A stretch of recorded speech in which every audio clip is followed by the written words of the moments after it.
Hola, ¿cómo están? Los saludo una vez más desde la clandestinidad. En esta ocasión, clandestinidad en cuarentena, como están todos bien enterados. Y pues bueno, desde esta cuarentena clandestina, tengo a bien compartirles la opinión de esta semana sobre lo que vive México en el contexto de esta pandemia del COVID-19. Apocalipsis ahora, México ante el COVID-19. Bueno, pues voy a comenzar por compartirles que en 1978 Stephen King escribió la que a mi gusto es su mejor novela. Sí, hace justamente 42 años, este autor, maestro del género del terror y suspenso, escribió The Stand.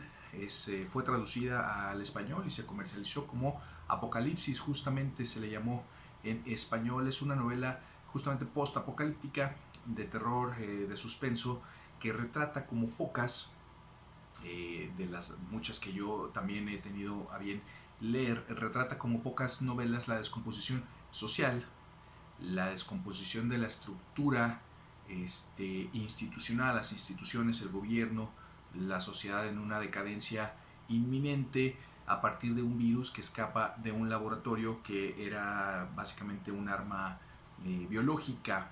Eh, este virus se propaga por la Tierra, donde el 99.4% de la población es susceptible a ser infectada por el Capitán Trotamundos. Le pusieron así a este virus en la novela, es el nombre del virus. Eh, esta enfermedad tiene una tasa de mortalidad del 99.4%. Pensar que hace 42 años en un escenario así era imposible, era causa de verdadero terror y era bastante sci-fi, bastante surreal, eh, por decirlo menos. Una de las partes más interesantes de la novela para mi gusto fue entender justamente la naturaleza humana. Al sentirse atacada, la humanidad se vuelve vulnerable, se vuelve completamente primitiva, incluso rayando en lo salvaje, ¿por qué no decirlo? Los seres humanos se dividen en dos, esto es, los buenos y los malos. Pero justamente ahí está el detalle. Ni todos los buenos son buenos, tampoco todos los malos son malos. Justamente esta tragedia saca de la sociedad su verdadero yo, sus verdaderos colores, y eso es bastante interesante, justamente la manera en que se retrata.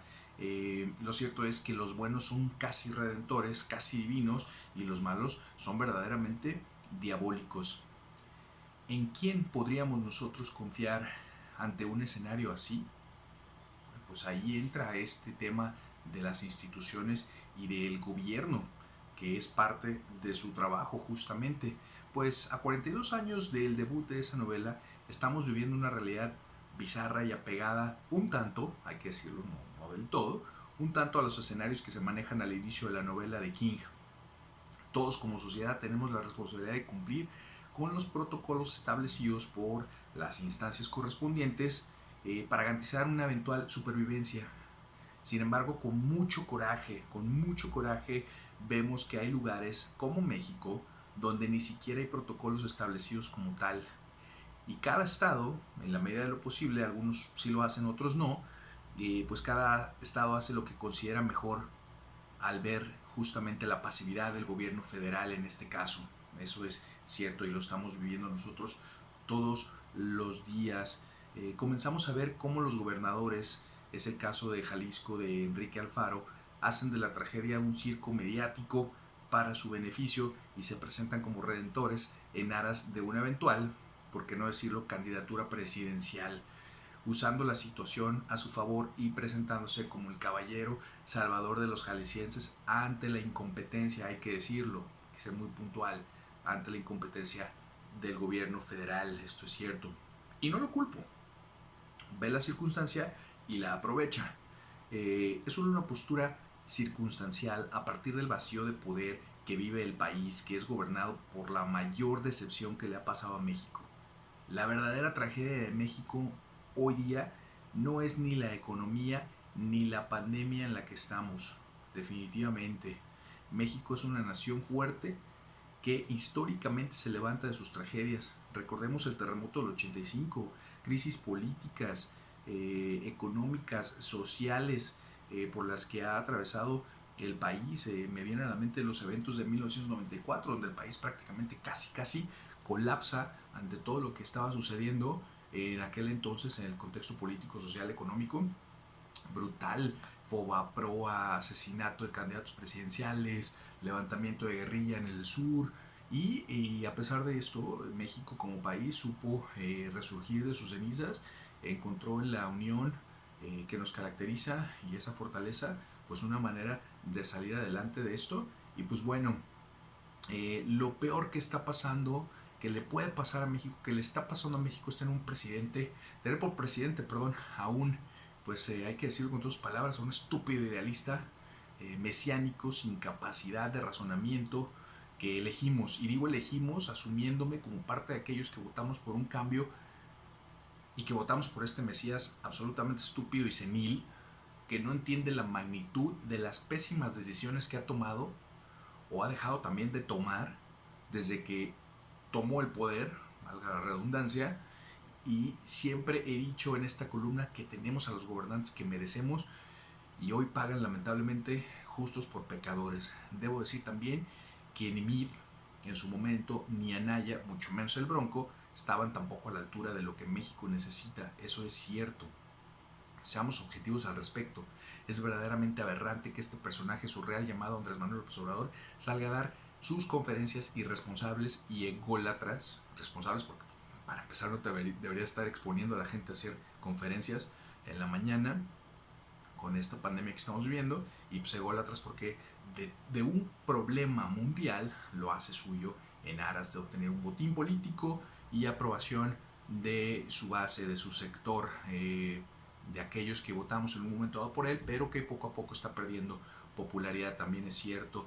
Ver a este personaje que armado de estampitas nos va a proteger esas estampitas, pues es que grandísimo hijo de puta, si has de morir, estarías haciendo patria con esa última acción en tu vida, sería el acto más heroico a la nación que harta de tanta tranza te eligió creyendo falsamente que le traerías bienestar a esta gran nación.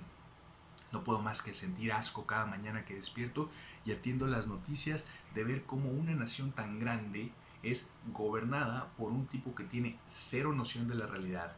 Me frustra que grandes estadistas, jefes de Estado de otras naciones, en sus conferencias muestran protocolos, emiten órdenes que favorecen al pueblo. Ejemplos hay muchos. Está Merkel, Putin, Trudeau, son algunas de los estadistas que están verdaderamente en la jugada, preocupados por sus naciones y haciendo acciones concretas y efectivas para apoyar la economía y erradicar de alguna manera los riesgos de esta pandemia que estamos viviendo. Eso es cierto, es asqueroso verdaderamente prender la televisión y ver que hay líderes que sí están haciendo su trabajo y nosotros pues tenemos a este señor que con estampitas pues, nos quiere curar. Me recuerda a los espejitos que nos vendían cuando pues nos conquistaron. De verdad parece ser que los siglos no pasan y seguimos comprando los mismos espejitos de siempre. Ahora un golpe de estado no suena tan mal y miren que no soy necesariamente golpista. Eh, Tal vez tampoco sonaría mal que el señor López Obrador estuviera contagiado y así dejar el puesto para que alguien más que tenga la capacidad pudiera gobernar en este momento de crisis, más lo que se viene. Es hora, señor López Obrador, que se deje de pendejadas tal cual y se ponga a gobernar, que para eso el pueblo votó por usted. Desde el día uno no ha hecho más que hacer estupideces basadas en su ego y su fanatismo religioso, hay que decirlo. Con sus pseudoconsultas ha afectado las inversiones y se lo perdonamos, pero no vamos a perdonar que lucre o juegue con la salud de un país entero. Al resto de nosotros dejemos de ser pasivos, carajo. Ni una revolución se ha ganado jamás con palabras. Alberto Granados, amigo entrañable de Ernesto Guevara de la Serna, le dijo un día estando en Machu Picchu que lo que se necesitaba era una revolución, pero una de la mente, una de las ideas, a lo que el Che, antes de ser nombrado comandante de la revolución, esto muchos años antes, ya visualizando el contexto y la realidad de la América Latina de aquel entonces, le dijo Mial, una revolución sin tiros, simplemente impensable. y deberíamos de dejarnos de ese romanticismo y entender que las revoluciones se ganan a partir de lucha social. Seguiremos teniendo los gobernantes que merecemos si no hacemos algo ya para cambiarlo. Mientras no se haga, no podemos quejarnos desde la comodidad de las redes sociales que el señor Andrés Manuel López Obrador es un pendejo, ¿no? Esto ya lo sabemos, pero pues es muy cómodo también quejarnos desde la comodidad de nuestros aparatos celulares. Fuera Andrés Manuel López Obrador y fuera su camarilla de traidores a la patria. Pero esa voz debe surgir desde el pueblo, desde nosotros. Si no, en serio, la verdad, ni nos quejemos. ¿Cómo acaba la novela de King? ¿Cómo acaba este episodio de la novela de México? Eso está por verse. Hasta aquí mi opinión desde la clandestinidad en esta cuarentena impuesta. Esperemos que la próxima vez que nos veamos, pues todo mejore.